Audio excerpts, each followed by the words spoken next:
Salut tout le monde, c'est Ivana, je vous retrouve aujourd'hui pour une nouvelle vidéo. Donc ce sera un nouveau point lecture.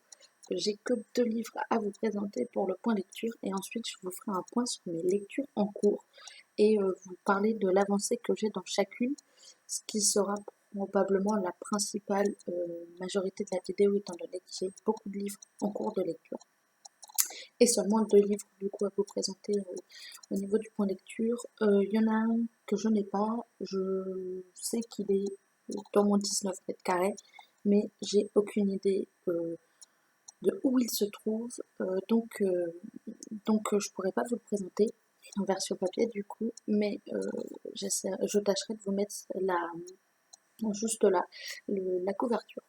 Donc le premier dont je vais vous parler, c'est celui que je n'ai pas, c'est Five Feet Apart. Excusez-moi de mon accent un peu merdique et un peu douteux surtout. Je l'ai lu en avril, je crois que c'était début avril, donc pendant en plein milieu du confinement, etc. Et je crois que c'est ce dont j'avais besoin à ce moment-là.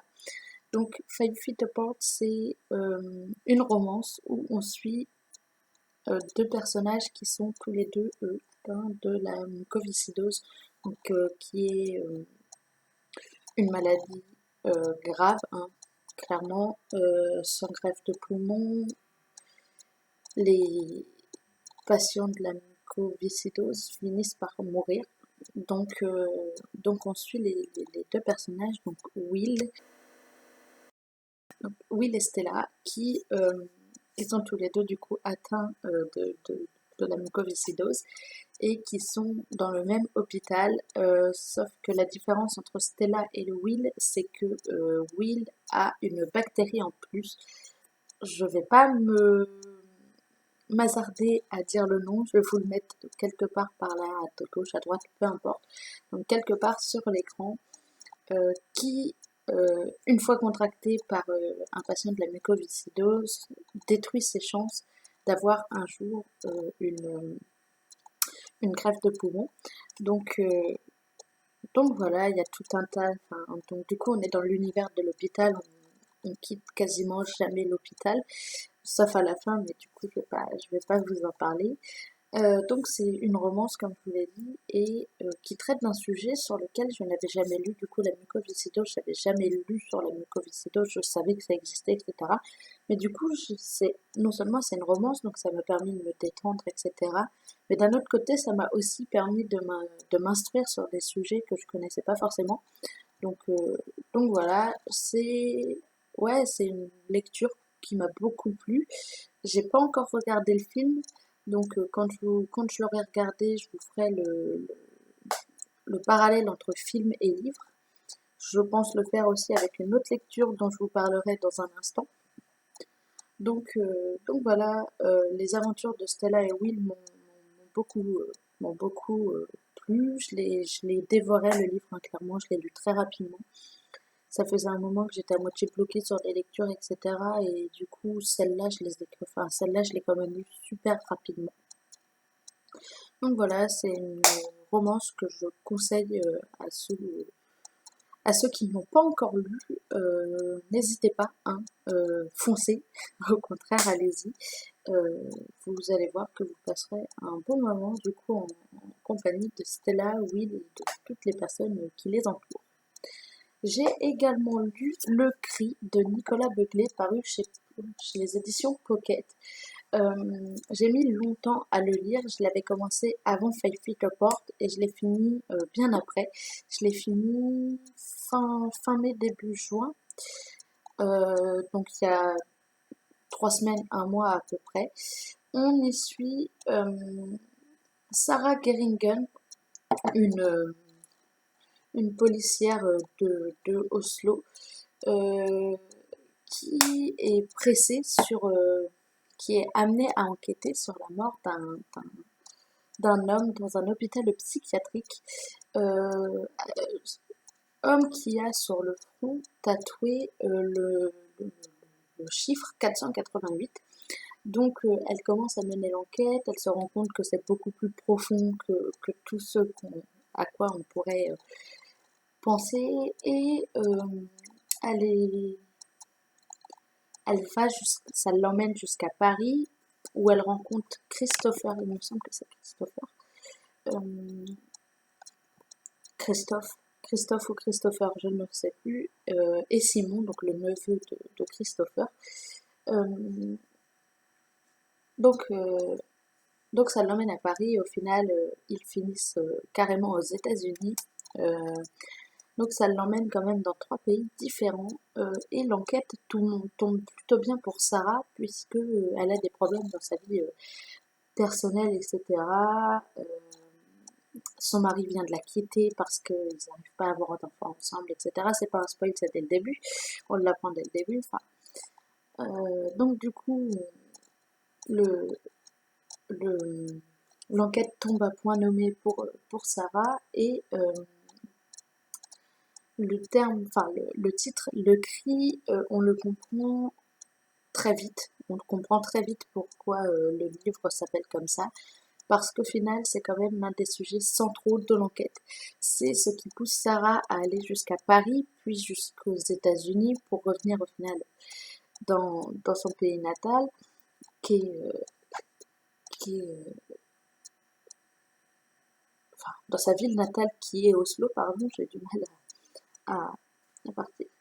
Euh, donc, ça traite donc non seulement d'un homicide, etc., mais la réflexion est plus puissante, enfin, est plus poussée que ça, puisque, et c'est marqué dans le résumé, on parle, enfin du moins, on essaye de trouver, de prouver qu'il y a quelque chose après la mort, etc.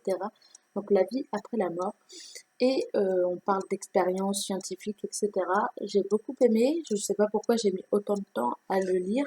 J'ai mis ouais, plus de 2 mois à le lire, alors que clairement le roman est super bien écrit, l'auteur a fait un travail impressionnant, clairement. Et donc je ne sais pas pourquoi j'ai mis autant de temps à le lire, euh, puisque la fin, les 100 dernières pages, je les ai mais, littéralement bouffées. Donc voilà, j'ai beaucoup aimé aussi. Donc c'est du coup c'est un plus un thriller du coup, mais c'est un peu mon domaine de prédilection. Du coup, c'est pas vraiment étonnant que je l'ai lu. Il y a un autre livre. Enfin, l'auteur en a sorti 2 autres. Le deuxième c'est Le Complot et le troisième c'est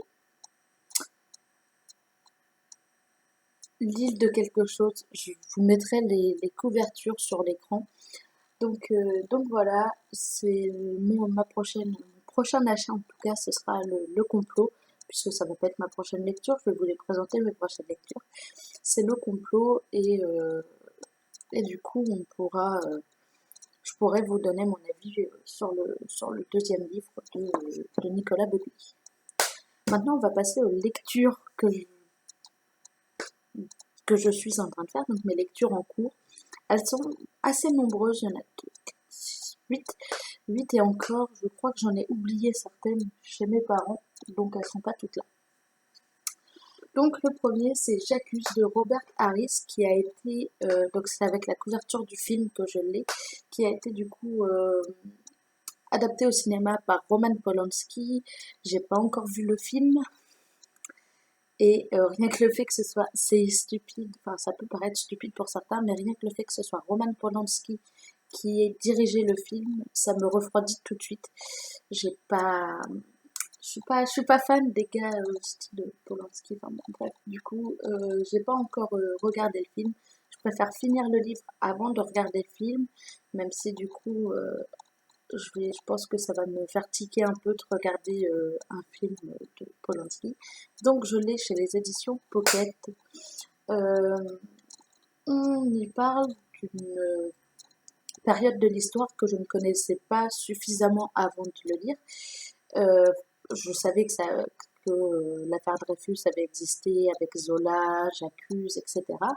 J'accuse qui est le titre du livre déjà, mais également le titre d'un article que Émile Zola a fait paraître dans les journaux à l'époque. Donc on y suit du coup le,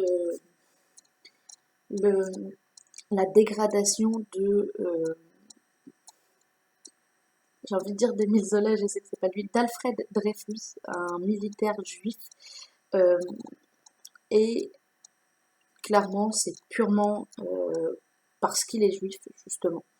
Donc il est accusé de traîtrise, il est accusé d'être un traître, etc.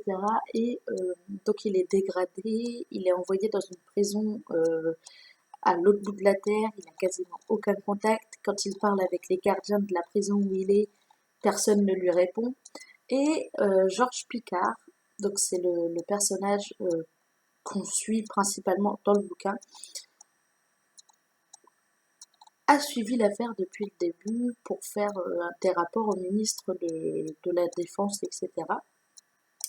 Sauf qu'il est promu à la tête des statistiques, de la section des statistiques, qui est une section comment dire, qui travaille sur tout ce qui est espionnage, etc. Et ils se rendent très vite compte qu'il y a quelque chose qui ne va pas, que que Dreyfus n'est pas coupable, que c'est un innocent, qu'il a probablement été, qu'il a été bafoué et qu'il paye pour les crimes de quelqu'un d'autre, qu'il est innocent et que pourtant il a été envoyé croupir sur l'île du diable. Donc il s'entête à vouloir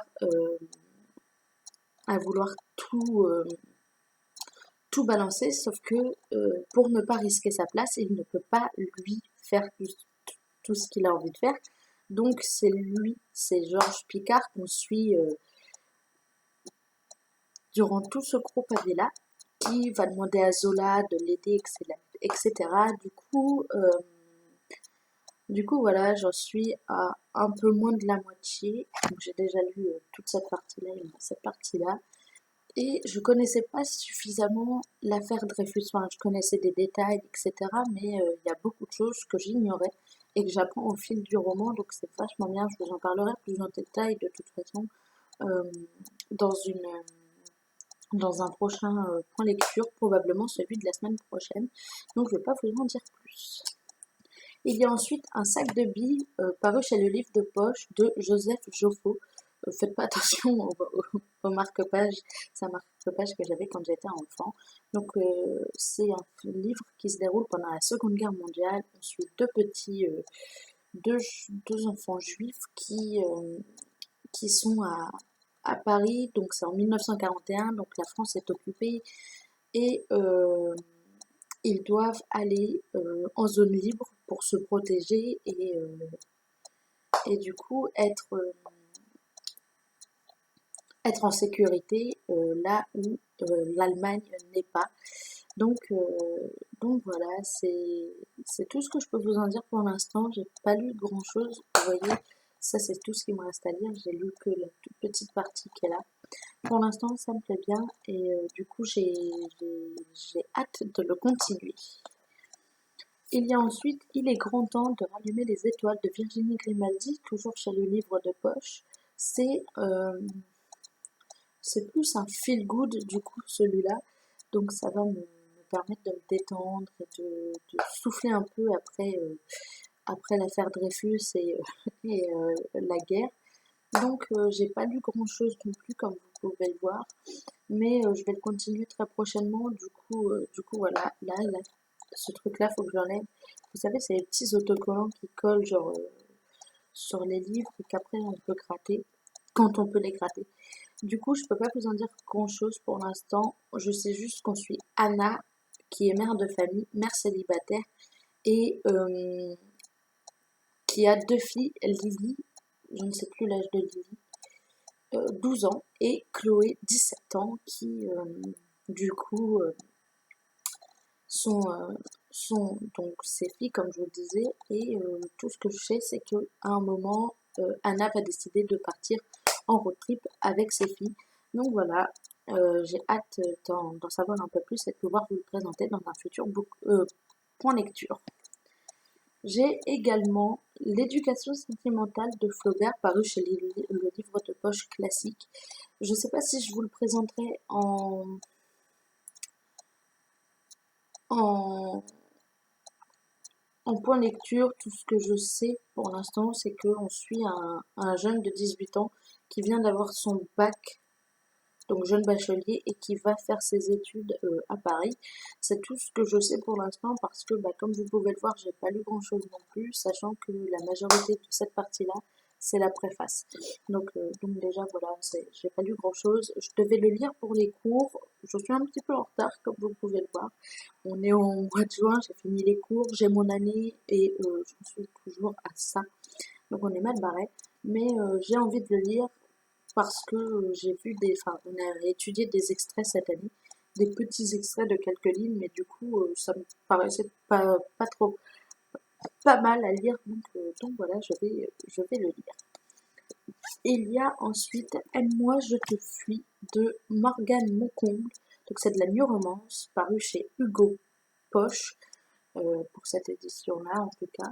C'est la suite, ou un spin-off en tout cas, de Aime-moi, je te suis. Non, Moi je te fuis, c'est celui-là. De Viens on s'aime avec Violette et Lohan, dont je vous ai déjà parlé normalement. Je vous mettrai le point lecture où il est en barre d'infos. Cette fois ensuite Jason et Zoé qui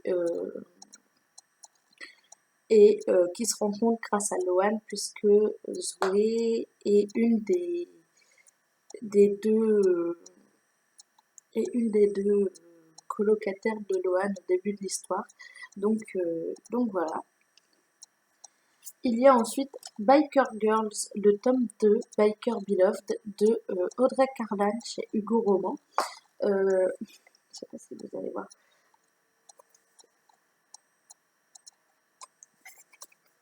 C'est ce que j'ai lu, c'est ce qu'il me reste à lire.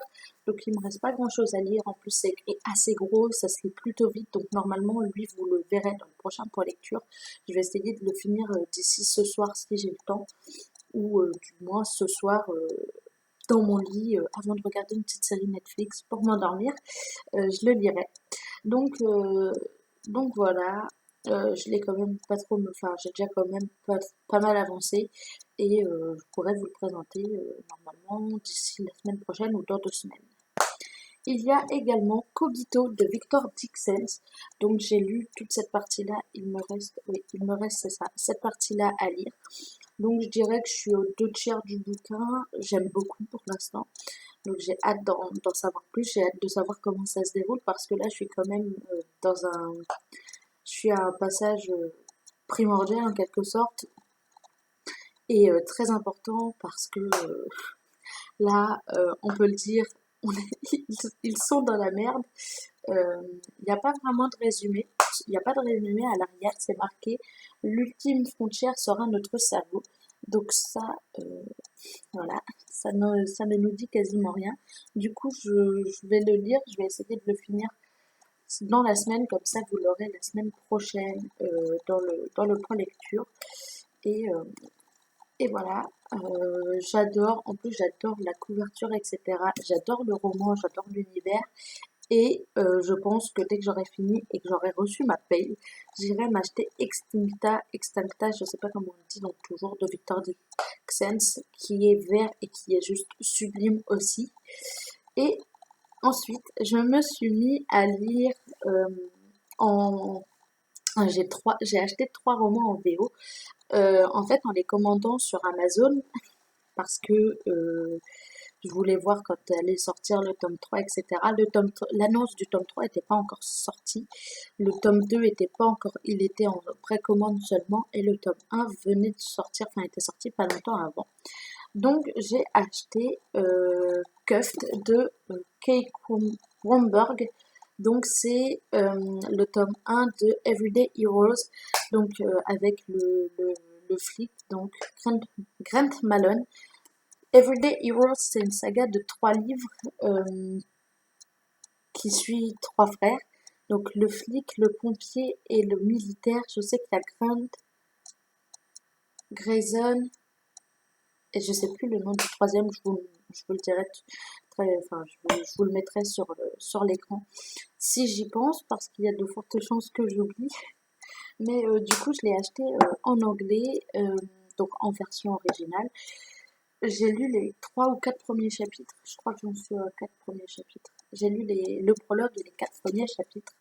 Donc j'arrive à comprendre, ce qui est déjà ce qui est déjà une bonne chose.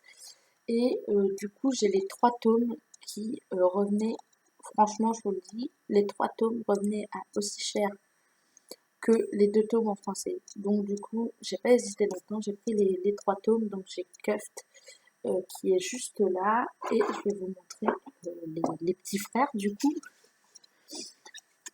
avec le pompier, Combuste, qui suit,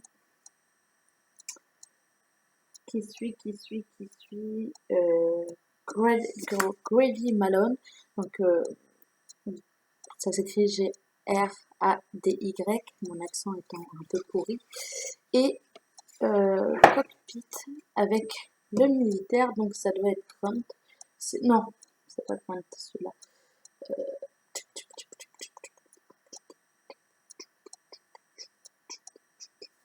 Alors attendez, j'essaie de retrouver. Grayson. Du coup voilà, j'ai les 3, j'ai commandé les 3 qui m'ont coûté aussi cher, que si j'avais acheté les 4, les 2 premiers seulement en français.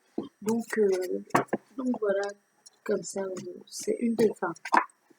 J'ai déjà commencé à lire l'un d'eux et en plus, du coup, je lis en VO, ce qui améliore un peu mon anglais, on va pas se le cacher. Donc, pour l'instant, je peux pas vraiment vous en parler parce que 4 chapitres, c'est pas suffisant. Je sais juste qu'il y a eu un problème entre Grant et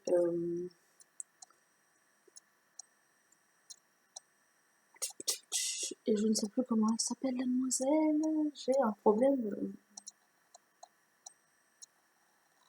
un problème moi avec les prénoms là en ce moment. Je vais essayer de trouver comme ça, hein, clairement. Et Emerson, donc Amy, qu'il surnomme Amy.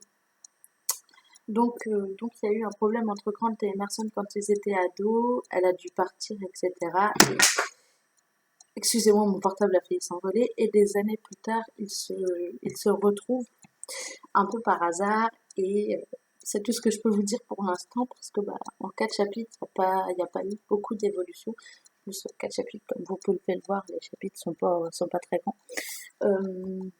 Et je me trompe, j'ai cru que j'avais fini de vous présenter, mais en fait, il y a une autre histoire qui est en cours de lecture chez moi. C'est Ghost in Love de Marc Levy. Je peux pas vous en dire grand chose non plus, à part que le gars voit le fantôme de son père tout au long du roman, et que là, ça y est, officiellement, il a enfin vu pour la première fois son père. Donc, ça a été tourné, je vais y arriver, ça a été édité par les éditions Robert Laffont et Versilio. Et c'est une édition collector en hardback et tout, je la trouve juste trop belle. Du coup, voilà, j'ai un livre en VO et tout un tas de livres en français. Vous les retrouverez très prochainement dans les points lecture du coup. En attendant, je vous fais plein de gros bisous et je vous dis à très bientôt. Bye!